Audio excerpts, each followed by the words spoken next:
Curriculum is a Latin word which means a course to run. Curriculum is the path which has to be followed by a teacher for realizing the aims of education. Cunningham has beautifully described it in his ornamental language. The curriculum is the tool in the hands of the artist, that is the teacher, to mold his material, that is the pupil, according to his ideas, that is the objective in his studio, that is in the school.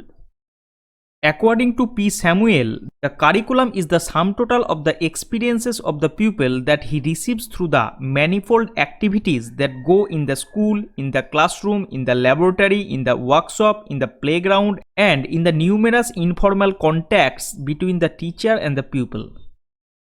Thus, it is clear from the above definitions that curriculum is a means which gives right direction to the teacher, learners, examiners, and the authors.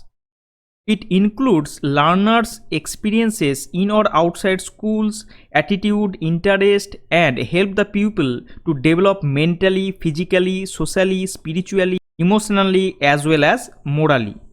Hence, organization of learning experiences is a planned and systematic manner may be called curriculum. It is flexible, varied, and progressive in the sense that it tries to meet the need of the pupil as well as the demands of even changing society. John Dewey emphasized that education takes place in and through the society in which the teacher and taught both lie. Thus, it is the society which will determine the aim, content, or curriculum and methods of teaching. Therefore, the process of education contains three poles: the teacher, the child, and the society. As a matter of fact, education consists in the interaction of these three factors.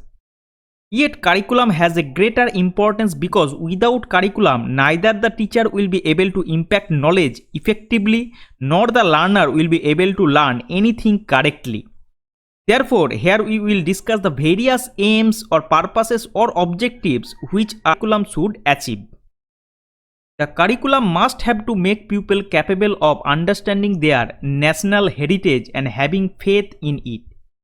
Along with it, to evoke feeling for honor of an individual, to develop or prepare the all-round personality of a pupil, and to develop appropriate material and emotional point of view and habits, to develop knowledge and various skills in a child according to his abilities, to lay foundation for rich, useful moral life so that the child may contribute for social welfare, to develop a unique judgment ability so that they may differentiate good and evil, to develop interest and abilities in the child for such, to develop the thinking, searching, understanding, and decision making abilities of a child for moral development, to promote and develop various constructive and creative abilities of child in conformity with the different stage of his development, to create new values for themselves by means of their resourcefulness, courage, behavior, and scientific attitude,